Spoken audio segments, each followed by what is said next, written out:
माननीय मुख्यमंत्री अरविंद केजरीवाल जी और पूरे देश के हमारे राष्ट्रीय कन्वीनर मुख्यमंत्री अरविंद केजरीवाल जी और सारी आम आदमी पार्टी का बहुत हृदय से धन्यवाद करता हूं कि मुझे ये जिम्मेदारी सौंपी है।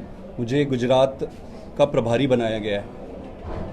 प्रभारी का मतलब अब यहाँ जो चुनाव होने वाली है उसके संदर्भ में यहाँ के लीडरशिप के साथ मिलकर यहाँ चुनाव की सारी प्रक्रिया का निर्वहन करना है। और उसके बाद मैं आप सबका भी बहुत बहुत धन्यवाद करना चाहता हूँ कि आप सारे यहाँ इतनी भारी संख्या में आए हैं, तो आप सबका स्वागत है। और आज से हमारी जर्नी तो बहुत समय से चल रही है, लेकिन अब हम सबका साथ रहेगा और आगे तक मिलकर चलेंगे। मैं बस 2-3 छोटी छोटी चीज़ें ही कहना चाहता हूँ। बाकी तो मेरे लीडर अरविंद केजरीवाल जी अभी आए थे रोड शो करने के लिए, तो उन्होंने सारी बातें स्पष्ट कर दी है। मैं बस 2-3 छोटी छोटी चीज़ें ये कहना चाहता हूँ प्रभारी के तौर पे कि गुजरात एक प्रोग्रेसिव स्टेट है। यहाँ के लोग बहुत प्रोग्रेसिव है। आप हर चीज़ में देख लीजिए, एडवांस्ड है, उनकी सोच एडवांस्ड है। गुजरात में पिछले 27 साल से भारतीय जनता पार्टी की सरकार चल रही है। भारतीय जनता पार्टी को जो कुछ भी करना था कर लिया है। जनता ने देख भी लिया। भारतीय जनता पार्टी के नेताओं को जो कुछ करना था इन्होंने कर लिया है। अब गुजरात की जनता बदलाव चाहती है, वो बदलाव की तरफ देख रही है। और ये स्पष्ट है कि कांग्रेस आज की तारीख में वो बदलाव देने की स्थिति में नहीं है। कांग्रेस पार्टी बीजेपी को गुजरात में नहीं हरा सकती है, ये गुजरात का हर एक नागरिक कह रहा है। और कांग्रेस पार्टी को भी पता है कि वो भारतीय जनता पार्टी को नहीं हरा सकती है। फिर प्रश्न ये उठता है कि बदलाव आएगा कैसे। तो इस बार चूंकि जनता को बदलाव चाहिए और अरविंद केजरीवाल जी ने जो दिल्ली में कर दिखाया है, पंजाब में कर दिखाया है, तो जनता की पूरी उम्मीद केजरीवाल जी की तरफ टिकी हुई है। आज मैं बस इतना ही कहना चाहता हूं कि गुजरात में भारतीय जनता पार्टी को सिर्फ केजरीवाल जी और आम आदमी पार्टी ही हरा सकती है। लेकिन सवाल किसी पार्टी को हराने का नहीं है, किसी एक पार्टी को हराने का, दूसरी पार्टी को हराने का। हमारा उद्देश्य हराना नहीं है किसी को। हमारा सिर्फ उद्देश्य एकमात्र है कि जनता जीते। गुजरात में स्कूल बने, अस्पताल बने, बेरोजगारी दूर हो, और यहाँ पे मिनिमम वेजेस जो है, लोगों को 200-200 रुपये दिहाड़ी मिलती है। 200-200 रुपये दिहाड़ी में कैसे चलेगा? तो ये सारी चीज़ें करनी है।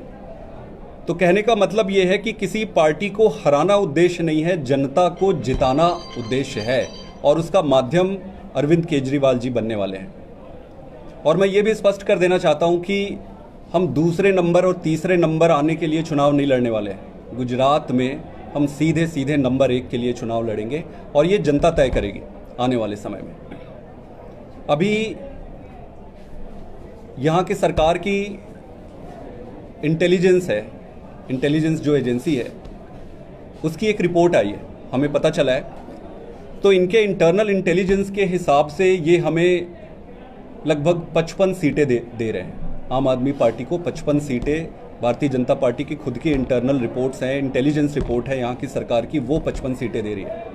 हमारी खुद की सर्वे की एजेंसी है, हम खुद सर्वे कराते हैं। हम बड़े साइंटिफिक तरीके से चुनाव लड़ते हैं, जैसे हमने बाकी के स्टेट्स में भी साइंटिफिक तरीके से लड़ा, यहाँ भी साइंटिफिकली हमने असेसमेंट किया है। हमारे इंटरनल सर्वे के हिसाब से आज की डेट पे हमारी लगभग 58 सीटों के आसपास आ रही है।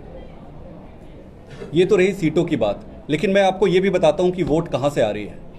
एक तो गांव में जो कांग्रेस की डोमिनेंस वाले एरिया थे, वहां पे सारी जनता कह रही है कि कांग्रेस तो बीजेपी को हरा नहीं सकती, इस बार आम आदमी पार्टी हरा सकती है, इसलिए आम आदमी पार्टी को वोट देंगे। अब आते हैं शहरों में। शहरों में जो मिडिल क्लास है, लोअर मिडिल क्लास है, जो इकोनॉमिकली वीकर सेक्शन है, वो सारे त्रस्त हैं बड़े। वो सारे आम आदमी पार्टी की तरफ देख रहे हैं, क्योंकि दिल्ली में अभूतपूर्व काम हुए। उनने सुना है कि स्कूल कैसे अच्छा हुआ है, अस्पताल कैसे अच्छा हुआ है, बसों में फ्री कैसे अच्छे हुए हैं। तो वो वाली पूरी सेक्शन वोट कर रही है। और शहर के वो सेक्शन भी जो मजबूरन भारतीय जनता पार्टी को वोट दे रही थी इतने समय तक, वो भी अब आम आदमी पार्टी को वोट देगी। ये आज के तारीख पे जब हम इस स्थिति में हैं तो मेरा ये मानना है कि आने वाले समय में बहुत अच्छा होने वाला है और जिस बदलाव के लिए गुजरात की जनता आस लगाए बैठी है वो बदलाव निश्चित रूप से उन्हें मिलेगा। धन्यवाद। सर, आप ये मानते हो ये गुजरात है, 30 साल से यहाँ पे भाजपा का शासन रहा है, नरेंद्र मोदी हमारे बड़ा प्रधान हो या अमित शाह हो, उसका होम स्टेट है, तो आपके लिए एज ए प्रभारी, एज ए रणनीतिकार कितनी बड़ी चुनौती है आप मानते हो? देखिए, चुनौती तो हर काम पे होती है, काम छोटा हो या बड़ा हो, और जो योद्धा होता है जिसे युद्ध पे जाना है अपने देश की रक्षा के लिए, वो ये नहीं देखता कि सामने क्या है। प्रश्न वो नहीं है, प्रश्न ये है कि जनता इस बार बदलना चाह रही है, जनता बदलाव चाह रही है।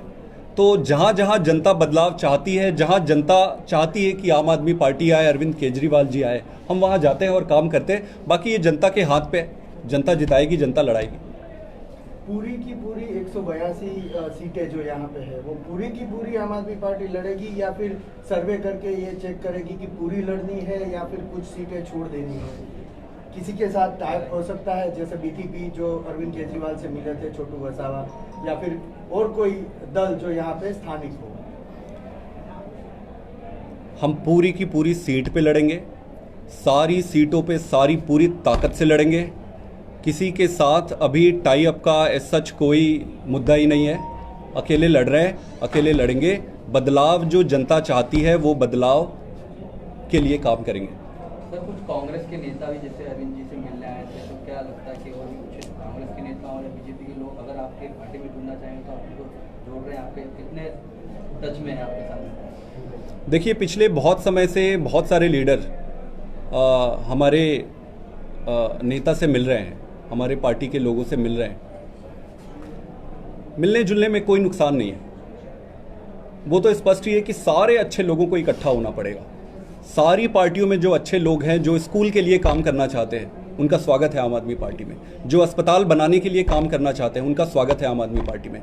तो सारे अच्छे लोगों को इकट्ठा होना पड़ेगा। सारे लोगों का पार्टी में स्वागत है, पर हमारा एजेंडा एक ही है कि हमें स्कूल बनाना है, अस्पताल बनाना है, अच्छा काम करना है। पंजाब और गुजरात में क्या challenges do you see? Because it's quite different from Punjab, so how do you see? Practically speaking, Punjab और गुजरात में एक चीज़ सिमिलैरिटी है, दोनों ही स्टेट काफ़ी प्रोग्रेसिव है। पंजाब के लोग भी अगर आप देखोगे तो पूरे देश के हिसाब से अगर कंपेयर करोगे तो प्रोग्रेशन जो है, प्रोग्रेसिव कैरेक्टर जो है पंजाब में बहुत स्ट्रांग है, वैसे ही गुजरात में भी है। नंबर एक।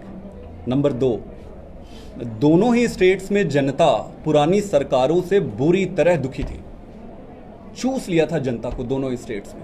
तो दोनों स्टेट्स में चाहते थे कि कोई नई ऑप्शन आए, कोई बदलाव आए। ये दूसरी सिमिलरिटी थी। अब आप कह रहे हैं चैलेंजेस क्या है? चैलेंजेस तो रहेगी, क्योंकि पंजाब में हम पहले चुनाव लड़े थे और हमारी 20 सीटें थी। यहाँ पे हम अभी हमारी सीटें नहीं हैं, तो वो चैलेंजेस पर मैं वो चैलेंज इसलिए नहीं मानता हूँ क्योंकि चुनाव जीतना और हारना इन छोटी छोटी चीज़ों पे डिपेंड नहीं होती है। अगर जनता तैयार है तो फिर कोई रोक नहीं सकता है। और दोनों ही परिस्थितियाँ गुजरात में भी आज वैसी है जैसे पंजाब में थी, जैसे दिल्ली में थी। 2017 की बात करें तो 0.1% आपको वोट मिला था, करीब 22,000 वोट। इसको आप कैसे ट्रांसलेट करेंगे?